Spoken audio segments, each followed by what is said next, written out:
A main idea that I've been trying to get across in a few of the videos we did on this channel is that what the philosopher Charles Taylor has called the age of authenticity is coming to an end. This notion of the age of authenticity, on the one hand, is a good characterization of the Western society that we've been inhabiting.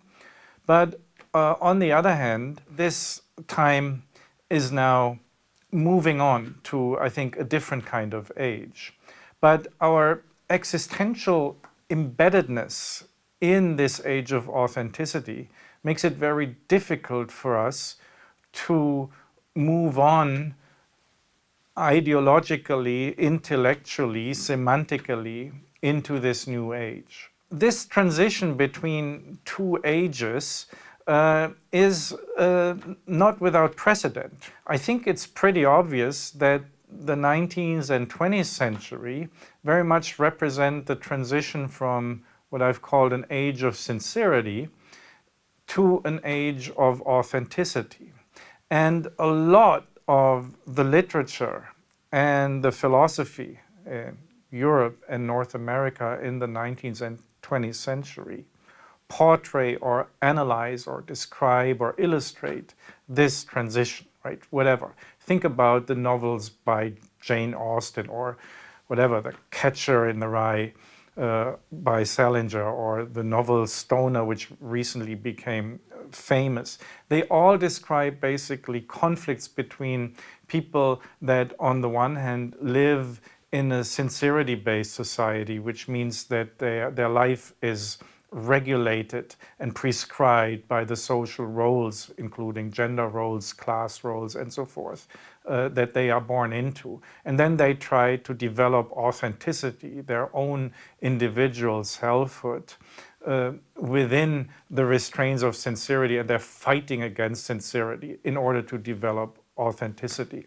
And again, philosophically, especially the existentialist philosophers, but not only them, like Sartre or Heidegger, they also basically describe the same conflict, or the question how to be authentic, how to develop authenticity, how to become authentic within structures of sincerity. So again, the 19th and 20th century are, I think, to a large extent characterized by the transition from sincerity to authenticity. And so the hypothesis is that now, in the 21st century, we're transitioning from authenticity to a different mode of identity, a different technology of identity, namely profilicity. Now, when you're in the age of authenticity, it's easy to see the inauthenticity, for instance, in sincerity in the previous age, right? Everything, all the people who stick to their roles, they appear as conformists. Conformity is the main accusation of the authentic person against those who live in accordance with sincerity. Similarly, it's easy for us, if we are embedded in the age of authenticity, to see the inauthenticity in profilicity, in building identity on the basis of a profile that you project, for instance, through social media to a large public. And this has been called narcissism, or it's perceived as fakeness, just as sincere role enactment is perceived as conformity and thereby also as inauthentic fakeness. But it seems to me that it still becomes now also increasingly easier to see the inauthenticity, not only in sincerity and profilicity, but also the inauthenticity in authenticity while we're in the process of transitioning to profilicity. This inauthenticity in authenticity can, I think, be very well described with a notion coined by the systems theorist Gregory Bateson in the 1950s, namely the notion of double bind. And I'm illustrating the double bind of authenticity now by analyzing a video, and that shows Kamala Harris, the American Vice President. So let's have a look at this video. And the head of the Space Council. Well, welcome, you guys. Thank you so much. Welcome. Ready to start? Okay, go. So, I may not always be fast to take my parents' advice, but what is the best advice your parents have given you that perhaps you can share with us today? You know, one of the most important pieces of advice that I can offer you guys, and I want you to really remember this, never let anybody tell you who you are. You tell them who you are. Never let anybody suggest to you that you are what they think you should be. You tell them who you are and who you know you are and what you intend to be. Got that? This video basically shows Kamala Harris teaching the children of the world, because they're racially, intentionally different, so they not only represent, I guess, the USA, but even global society. So she's teaching the children of the world how to be authentic in this short clip. But the argument is, thereby, at the same time, she also unintentionally demonstrates the inauthenticity of authenticity, or the double bind of authenticity. And she shows it in the following words. Let me quote again here. Never let anybody tell you who you are. You tell them who you are. Never let anybody suggest you that you are what they think you should be. You tell them who you are and who you know you are and what you intend to be. Now, why is this a double bind? In order to understand this, first we must understand the notion of double bind. Bateson came up with this conception in the context of his theory of schizophrenia. And he proposed that experiencing over and over again a double bind situation in your childhood eventually makes you schizophrenic. Now, what is a double bind? It's a self-contradictory demand that by following it, you also at the same time not follow it. So it's an impossible demand. And this demand, usually according to Bateson, comes from the immediate surrounding of children, the mother in particular, but also the family as such. But the notion can be extended, as I will do here, to double binds that do not come immediately from the family, but let's say from society at large. The most typical example for such a double bind is the command, be spontaneous, right? So if you follow the command, then you're not spontaneous because you followed the command to be spontaneous. Another example is the following command, for instance, by a mother, do this because you want to do it and not because I tell you so, right? So you're supposed to follow the command not because you're following the command, but because you actually want to do it, which is equally self-contradictory and equally a double bind situation. Now, the purpose of the double bind is that it's a form of a control strategy. It sets up very strong emotional power over others. And importantly, it keeps people trapped in this situation without escape. Now, my main thesis here is that somehow the age of authenticity is also keeping us trapped in authenticity through a double bind trap. And this double bind trap, as we can see in the Kamala Harris video, is actually a triple double bind. So first, as was revealed soon after the video, and this is also why the video actually was criticized a lot on the internet, for instance, and you can see that most people have a thumbs down rather than a thumbs up in reaction to it. The first thing was that the children in the video were all paid child actors. So they were selected through an agency, and the video is, of course, thoroughly staged and scripted. So this is what I would like to call a performative double bind, right? Your authenticity, or the lecture of authenticity that you're participating in, is paid for and enacted. Like in the command, be spontaneous, performatively in this video, it was the job, the paid job of the actors to learn to be authentic. Then secondly, there is what I like to call an ideological double bind, right? Harris, in the video, tells the children, never let society tell you who you are. But thereby, she tells the children who they are. So their autonomy is prescribed, is a prescription of autonomy. So this is similar to the command, do this because you want to and not because I tell you so, right? When you are who you want to be, which is what Harris asked them, you are what Harris or what society wants them to be. So it's again a self-contradictory, in this case, ideological or intellectual double bind. Thirdly, and this is not explicit, but it's suggested through the language and through the imagery, the video also somehow expresses the demand that everyone is special, right? So the children have different racial backgrounds, they look different. And then the you that is used so emphatically by Harris points to the individual you, not to the collective you.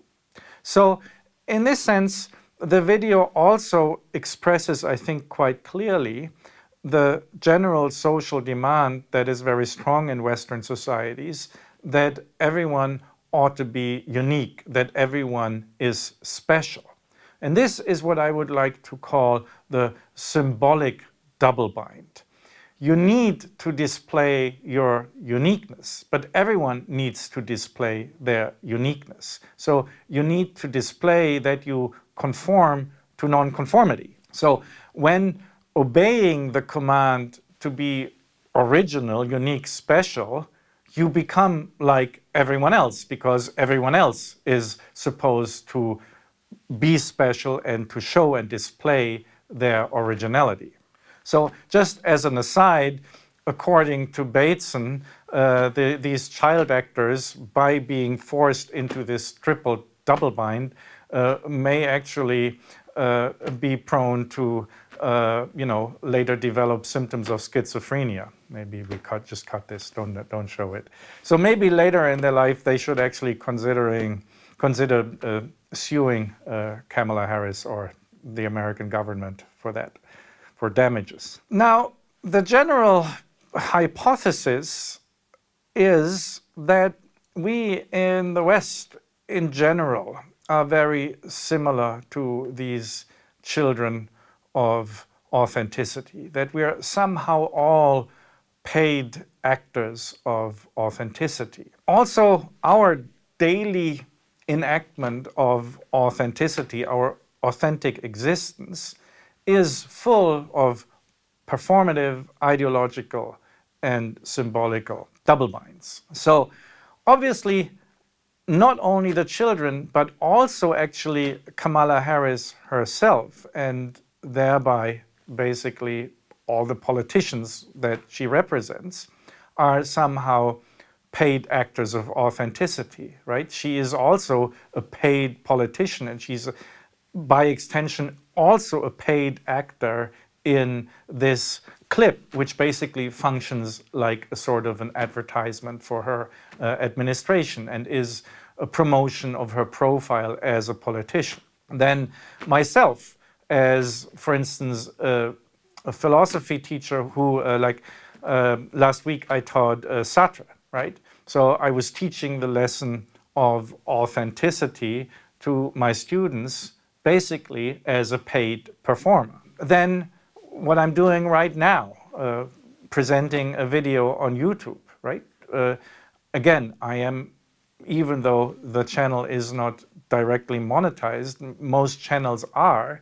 And so if you perform or promote something like authenticity on YouTube, like for instance other YouTubers do, then in a sense you're also a paid actor of authenticity. So the natural reaction to this predicament, to this, I would say, structural general double bind, is to try harder and to be really authentic. But of course, if it's a double bind, this means you're trapped. and you trying harder only makes the double bind more obvious. So again, the thesis is that we are now in a position in the 21st century that we're, so to speak, the grown-up children of authenticity. And we can see that this enacted authenticity is in fact not authenticity, but something else, namely profilicity, profile building. So it is a form of simulated, to use Baudrillard's term, or pretended, played authenticity in the service of a profile. So now we've kind of reached the end stage of the age of authenticity, where we are kind of getting ready to escape the trap by giving up to trying harder to be authentic. And we see that it's just something that can never work. Just to give two more extremely obvious examples of, let's say, the paradox of authenticity is the focus on authenticity in marketing, the commodification of authenticity. Right? I just recently listened to a lecture by a young Chinese person who is working in marketing, and the lecture was about the branding of Chinese subcultures. And of course, that's something that we are very much accustomed to in the West, where all subcultures, whatever, from punk music to rap and so forth, very easily get commodified and get marketed and branded. So this is what in the marketing jargon is called authentic branding, or also building brand authenticity, right? So these that's a contradiction in terms, basically, the brand and authenticity, and bringing them together in marketing and marketing theory very much shows the double bind and the paradox of authenticity, and it becomes glaringly obvious there. Now, the hypothesis again is that the same double bind, the same paradox is at work everywhere in fashion. Fashion in general is an exemplification of that double bind. The notion of coolness in general, but also, and this is a point made in other videos, political activism. Also, political activism under the conditions of today's society exemplifies the double bind of authenticity. And again, I want to talk briefly about that by using the example of wokeism, which we also addressed in quite a few other videos. I think that wokeism is a quite obvious civil religious manifestation of the same double bind of authenticity, and many viewers, I think, have noticed that, and it becomes obvious from their comments. On the one hand, and this is what I pointed out, wokeism very much focuses on individual self-expression, right? That's the point. Everyone is supposed to be empowered so that they can be who they really are, that they can be their true and real self. So that's a form of extreme emphasis of authenticity and individuality and originality. However, at the same time, in order to truly be who you are, you need to somehow express an identity that is ultimately a form of group identity. So whatever is related to race, sexual orientation, or an intersectional combination of many of such basically group attributes that are paradoxically claimed in order to, at the same time, claim to be who you uniquely are. This same paradox of authenticity, this double bind of authenticity that is, I would say, essential to the phenomenon of wokeness as civil religion, also is clearly obvious performatively in what we can call woke advertising, right?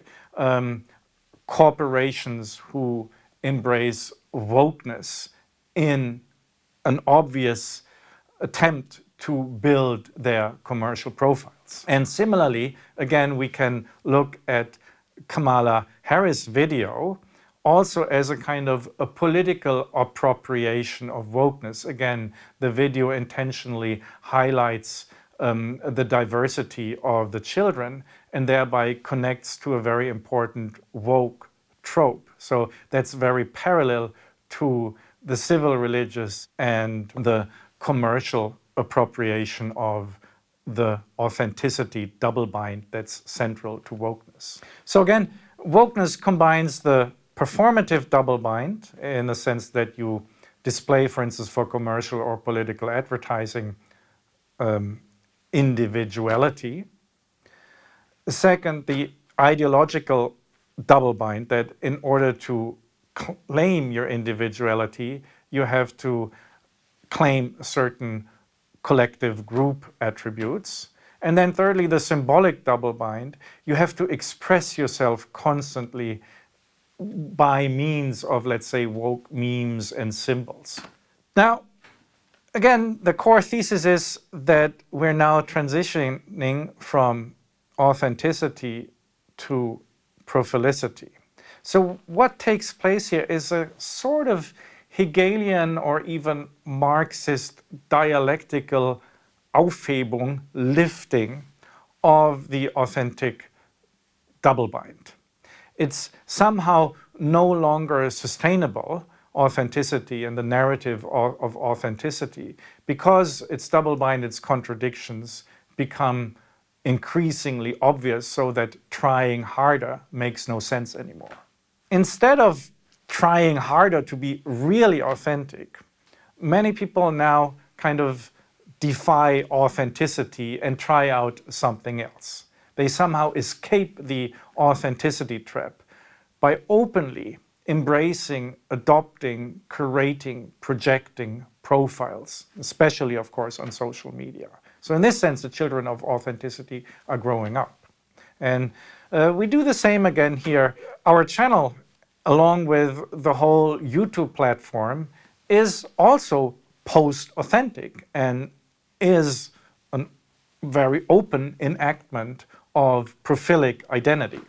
So in this sense, reality has already, to use Baudrillard's terms, become hyperreal. It's already a simulacrum. But now, unlike Baudrillard, we can understand that this has already become a new normal and that it is somehow okay.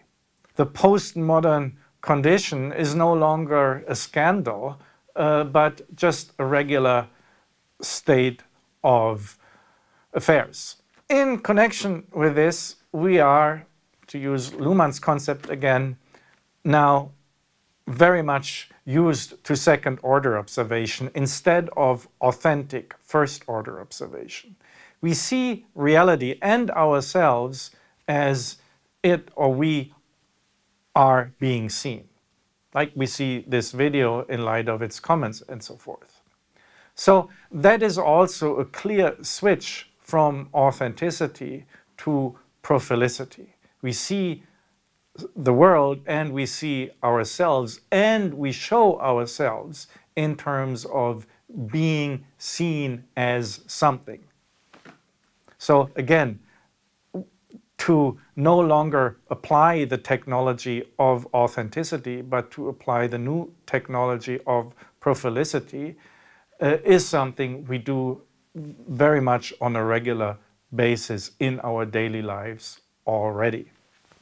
And I think it's precisely therefore that the inauthentic authenticity in such a video as the one with Kamala Harris and the child actors becomes so obvious to everyone. Everyone can see it very easily. So the pretense of authenticity within a profilicity setting, within a profilicity framework, is basically plain to see now for most people. Now, again, of course, I'm not advocating a profilicity here. I'm not saying it's better or right and the more true alternative to life in authenticity. It may fit a very complex, dynamic, accelerated, globalized, medialized society better than authenticity, but it's of course not without problems itself. But for the highly complex world we live in now, there's a certain necessity to be capable of using, let's say, different identities, different selves in different social contexts. Like previously in sincerity, people would also enact different roles. Today, people create different images, they adopt different manners, languages, moods of themselves, and then they project them outwards. Importantly, in Profilicity, because it's not authentic, you develop a certain distance from these images. You do not have to completely identify authentically with each and every image of yourselves. So you do not allow these images to totally define who you are. We learn to see ourselves and others in the form of profiles, which do no longer insist on authenticity. So we have the capacity to critically distance ourselves from profilic self-images of ourselves and others. Now again, of course, Profilicity has its own very serious double binds and pathologies. Right? It can easily lead to something like an obsession with profiles, self-commodification, profile politics, made another video about this, addiction to social validation feedback loops. That's why we have the warning at the beginning and the end of our videos, or a kind of a worshipping of the general peer, or kind of out of control celebrity culture in which everyone somehow participates. So clearly the point here is not to, again, to defend Profilicity or to say that it's better, but the point is to understand it, to cope with the age of Profilicity that we're transitioning to understand it at a time when we are about to step, let's say, into new double-bind traps of Profilicity. And to cope with Profilicity, I suggest to replace Kamala Harris' instruction on authenticity to the children of the world with the following 7 rules for life in Profilicity.